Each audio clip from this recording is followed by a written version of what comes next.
Tales from the wild. Stories from the heart. A journey into the mind and soul of fired-up business professionals where they share their vision for the future. And hear from a different non-profit organization every month as they create awareness of their goals and their needs. Dive into a world of untamed passion as we join our host, Shireen Buerta, for this month's episode of Friends from Wild Places. Well, good morning, good afternoon, good evening, Shireen here. I am your virtual boutique bookkeeper and QuickBooks Pro advisor. Are you tired of staring at your bank balance, wondering if you'll comfortably make payroll next month? Chasing unpaid invoices and stressing over unexpected bills shouldn't steal your time, right? You started your business to build your passion, not to manage financial anxiety. I'm Shireen from Shireen's Bookkeeping Services. We turn cash flow confusion into total financial clarity. From daily invoicing and bill pay to seamless payroll and accurate reconciliation, my team handles the heavy lifting for you. Plus, we hold monthly consulting meetings to review your growth and guide your decisions. Stop guessing about your money. Visit Shireen'sBookkeeping.com today to book your free consultation, and let's bring predictability back to your business. Welcome back, listeners. You are listening to Friends from Wild Places with myself, Shireen, and my most amazing co-host, Tanya. Tanya, welcome. How are you today? Thank you, Shireen. All is well. I'm super excited for today's podcast. Here at Friends from Wild Places, we feature one guest per month. Been doing that for quite a few years now. And we also have a paid wall where you can actually subscribe for as little as $5 a month if you want raw, unedited content where Shireen and I dive deeper into subjects that maybe you would like a little bit more information on. So perhaps there's a subject that you are just maybe reading about and you say, hey, can you guys do a podcast on this? Or even just a one-to-one between Shireen and I. But today we're super excited for our guest, which I will let Shireen introduce. We're super excited as we know we are the crime enthusiasts and we actually have a criminal justice professor with us this morning. So Dr. Nancy Alleyne, but I will let Shireen do the formal introduction. That's so exciting. Yes, listeners, this is a little bit different this time around, right? We wanted to, just because we are such true crime enthusiasts that we love every month, you know it. We always talk about some of the true crimes that are happening right now in our courts today. And so we just thought this would be extra exciting if we have someone that's in the criminal justice society, in the community themselves, and teach other great minds about this topic. Would be such a great podcast. So we're excited, and I'd love to introduce Dr. Nancy Alleyne, who is a dedicated criminal justice educator and scholar with over 2 decades of experience in higher education, public service, and community engagement. She earned her PhD in Public Safety Criminal Justice from Capella University, where her research focused on the intersection of female mental illness, substance use, and crime. She also holds a Master of Science in Criminal Justice from Long Island University and a Bachelor of Arts in English Criminal Justice from the State University of New York in Albany. Dr. Alleyne currently serves as a criminal justice faculty member at Miami-Dade College, the same college that Dr. T, our very own Dr. T, lectures, where she teaches a wide range of courses at both the associate and bachelor's levels. She is actively involved in curriculum development, student advising, and institutional services through multiple committees. So welcome, Nancy. It's so good to have you. Thank you so much, Shireen. Thank you so much, Tanya, Dr. T, for this invite. I am so excited to be here. I'm so excited for the opportunity to speak about crime. That is my passion. So thank you so much. It's our pleasure. Our pleasure. And we always bring in on such great leaders here, listeners. If you want to go and check out last month's episodes with another great leader, Neela Nicholas, go check those out if you want to listen to some more. But yes, Nancy, it's so great to have you here. That said, let's chat about some of the true crimes, right? That's going on in the court systems.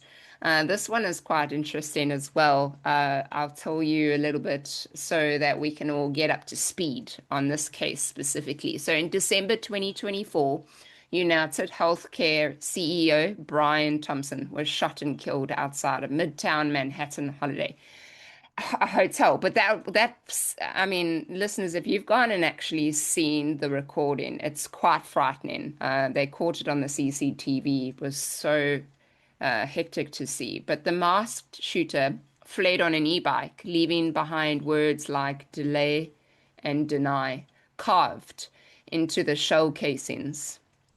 Following a massive 5-day manhunt, police arrested 26-year-old Luigi Mangoni, an Ivy League graduate from a wealthy family, after an eagle-eyed employee spotted him at a Pennsylvania McDonald's. The investigators recovered a 3D printed gun, a silencer, and a handwritten notebook outlining a manifesto against corporate healthcare corruption, all of which a New York judge ruled can be officially used as evidence in the case.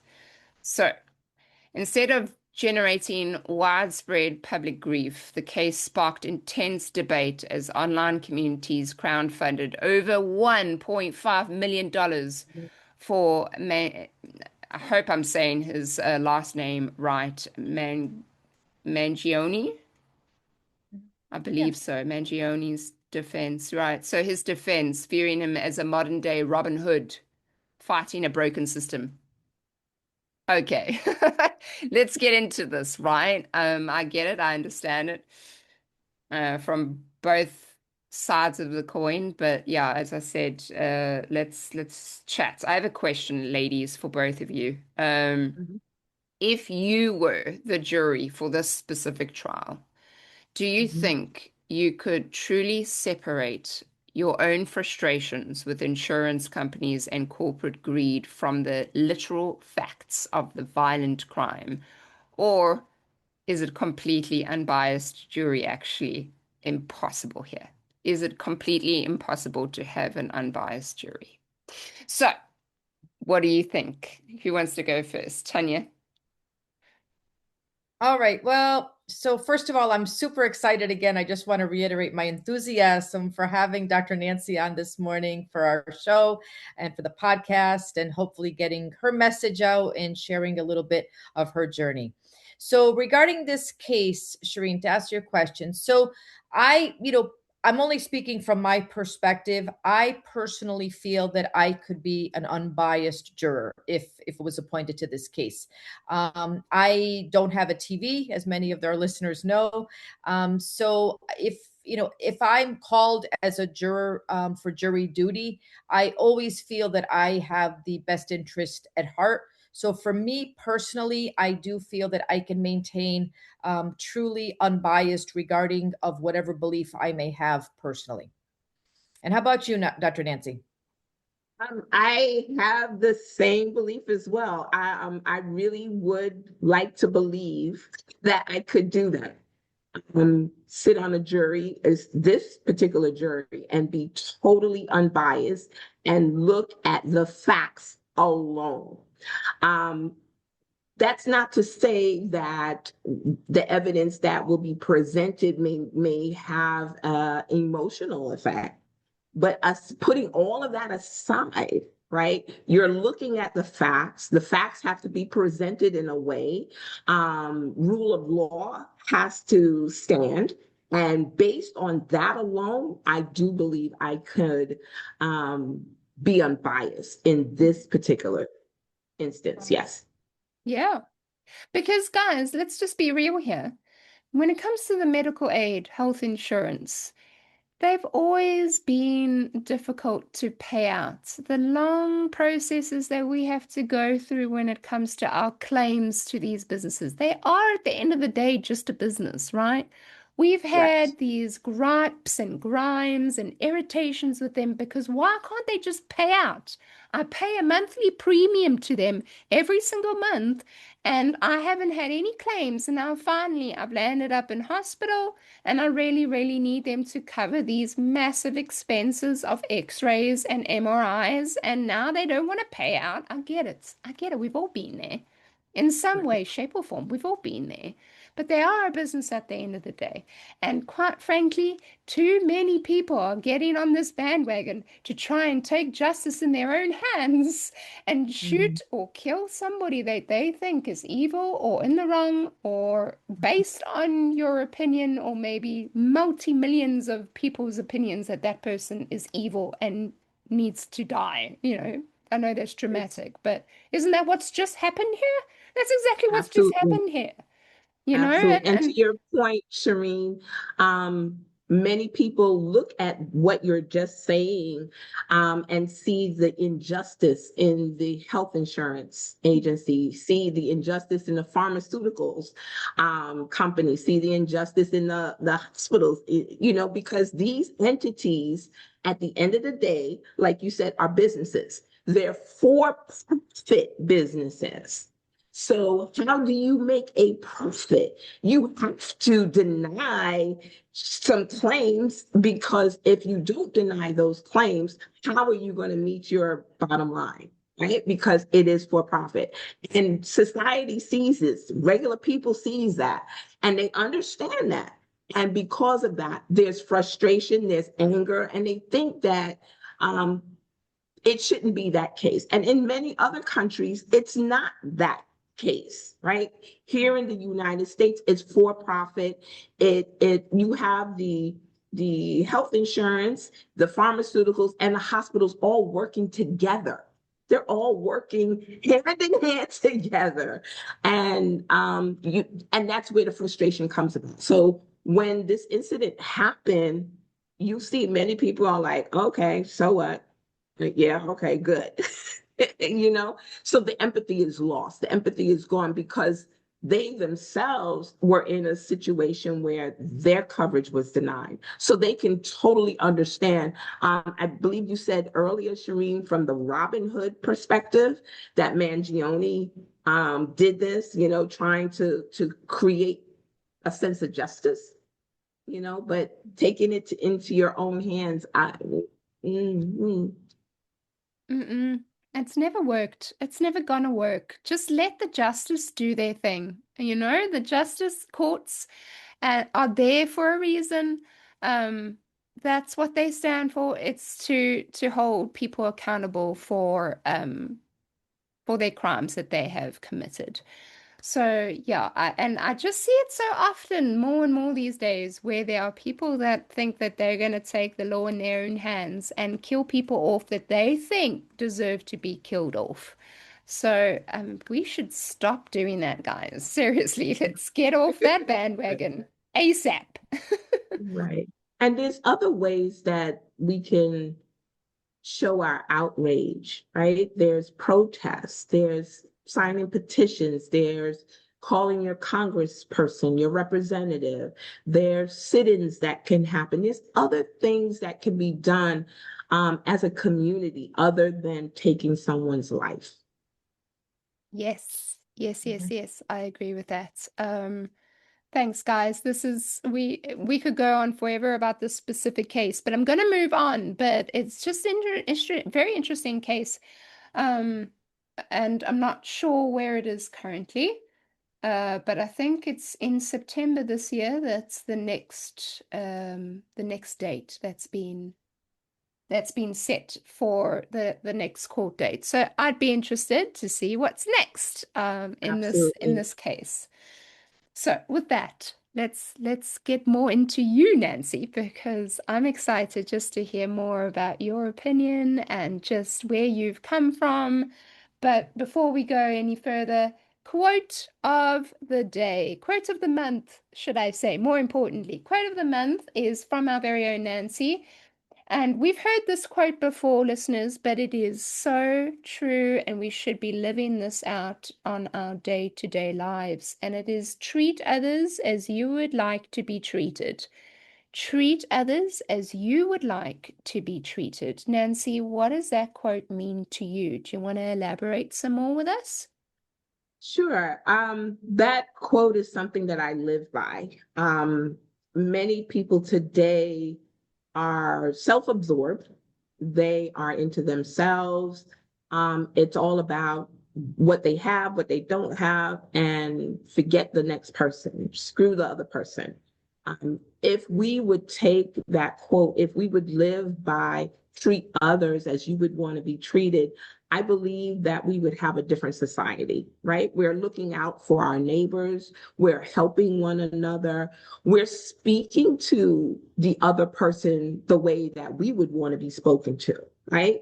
We're entreating the other person the way we would want to be entreated. So if we would do those things, society would be so much better, right? Communities would be so much better. That's not to say that people don't do it, but I think a lot of times, because the way our society is, it's about, I got to get mine, right? And if I get mine and you don't get yours, so what? Get out of my way. And we really have to stop and really take a look at ourselves, how we speak to one another, how we treat one another, and ask that deep question: would I want to be treated the same way I'm treating somebody else? And oftentimes it's no. Mm-hmm. Mm-hmm. Nancy, if you don't mind sharing, are there examples that you could, maybe one or two that you could give, as far as, what you see out in, in your environment, your world, your day to day, that maybe, somebody didn't do something? Because I'll share. I have one that is just like, it's on my mind. Okay. So I'm going to bring it up this Sure. morning. Go ahead. So I find it interesting. So, obviously, located in Florida, right? Miami area. So, you go to the store, you go to the grocery store, you go to the pharmacy, whatever.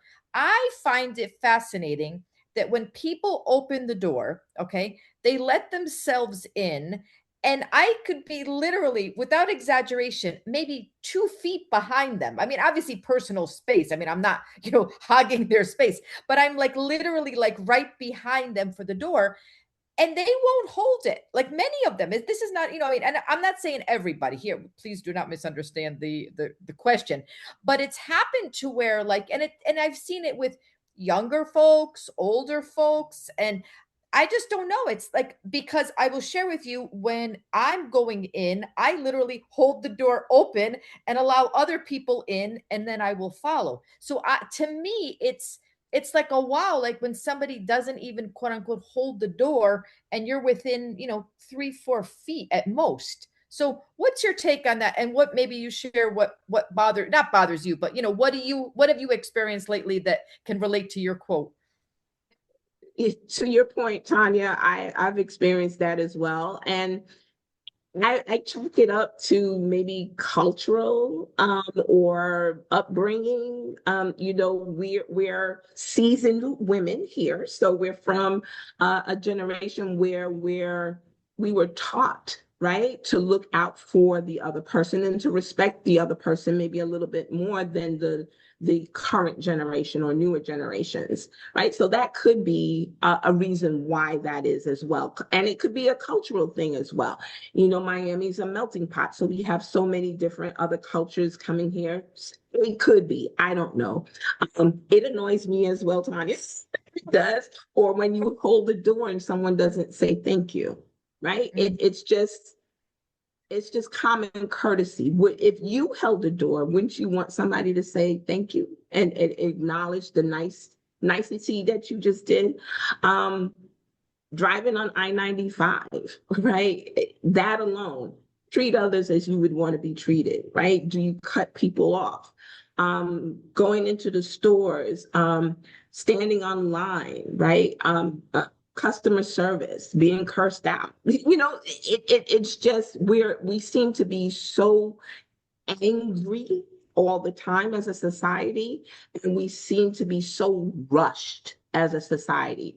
And those two things together oftentimes doesn't allow for us to stop a moment and think of the other person because we're rushed. They move on my way, right? Or we're angry, I've had a bad day, so therefore I'm going to take it out on you. But because we don't stop and we don't think and we don't process how we're feeling, how what we're doing, and how that may affect someone else, it's just a vicious cycle, right? You do this to me, so now my feelings are hurt, so I'm going to do it to next person, and then the next person, and so it's just a vicious cycle. But if we would stop, think about how our actions will affect the next person, I do believe that we would have better communities. Right. Yeah. Yeah. How about you, Shireen? Thank you for sharing, Nancy. Thank you for collaborating. How about you, Shireen? Do you have any of these, Yeah, experience? I think I wish that quote elaborated a little bit more. Not elaborate, but I wish there was two parts to that quote. And the second part being, don't expect anything in return. So, meaning, I really believe we should absolutely do to others as you would have them do to you, but don't expect them to do the same back. You worry about yourself and your behavior because that's the only thing you can control in this world right now is your own behavior and how you react to others. And so, if that means I have to open that, because truly, ladies, those things irritate me too. And if I have to keep on opening that door and allowing the person right that was on top of me right behind me to go in first, or whatever the case may be, 100 times more, I'm gonna still do it, even with no thank yous for the rest of my life. And yes, I'm not saying that I'm not walking away irritated, because I mean, thank you. Yeah. Thank you is all I'm asking. Um, Mhm. it's only human to feel that way. So yeah, Tanya, it's a great great topic to talk about when it comes to that quote. And thank you, Nancy, for sharing just what this quote means to you. But if I can just ask you, just for the listeners that are listening, can you tell us a little bit about who you are, a little bit of your background, so we get to know who Nancy is? Okay, no problem. I am originally from New York, born in Brooklyn, raised in Queens, worked in all the boroughs. My parents are Caribbean immigrants, and education was not even an option. It was what I was going to do as far as obtaining, right? So going to school was not an option. Being better than they were was not an option, right? So for me, education was the key, and it was instilled in me, and also hard work, right? They believe that if you worked hard, if you did the right things, then prosperity would follow, good things would follow. So that has been my foundation all my life, and I still hear it in my ears even today. What else could I say? I love animals. Um, I love sunsets, moonrises. I got into the criminal justice field primarily because of well, I don't know, maybe because of my mom. We would watch these soft, and I call them soft crime shows, like Matlock, Murder, She Wrote, all of those crime shows back in I believe it was the 80s, right? And and as a little girl, I'm watching this and I'm thinking to myself, I don't know if these are little girl thoughts, but I'm thinking to myself, didn't they know they were going to get caught? Why would they think that they could do this and then not have consequences? I don't understand, right? I don't, like I said, I don't know if those are little girl thoughts, but those are the thoughts that I had. And because we watched a lot of these soft crime shows, it really piqued an interest with me about the criminal mind, right? So Why do people commit crime? What are the driving forces behind that? So as I got older, that question just really stuck with me, right? So I wanted to really find out the answer to that question. And I believe the only way that I could do it was to pursue criminal justice career to get an answer, really, right? So that's why my undergraduate criminal justice, my master's criminal justice, PhD criminal justice, just in order to find out why do people think that they could commit a crime and get away with it? What is the process? What drives people to do that? And I think that's how those shows, those early shows, that's what really drove me to do that. Well, I'm also, sorry, go ahead. sorry, that's interesting. I mean, you speak about that as you were a little girl and you were already having these Yes. thoughts in your mind. Was that something you always wanted to get into, or was there another, career that you wanted to get into instead of? Was this a second kind of idea, or was this always it? This was it. With those shows that I would watch with my mom, um, and then I found myself watching them by myself.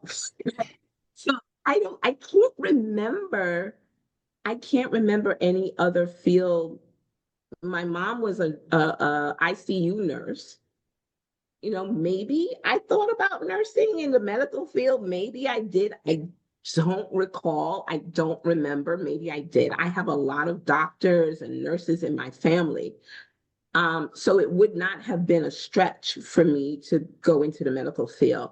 But I can't remember ever thinking about doing it.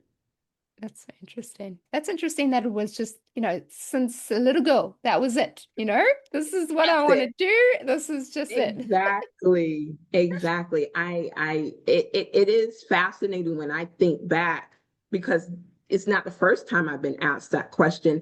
And even my students want to know how come my undergrad is criminal justice and English, my master's criminal justice, why it's just because when you have a love for something, when you're fascinated about something, you just want more of it. And I think that's where I was. And I think I know what propelled me to want to teach was sitting in my undergrad class at SUNY Albany. It was 150 of us in the classroom. And, the professor's way down there. And I was bored. I was bored. Right? Um, I couldn't imagine having a class of 150. I could not imagine. But to that point, I sat there and I said, I could do this better. Yeah, I did. I was 18, 19. I was like, I could do this better. And I remember saying this to myself, and I think that put me on the trajectory for teaching. But first I said, you know what? I need to go into the field.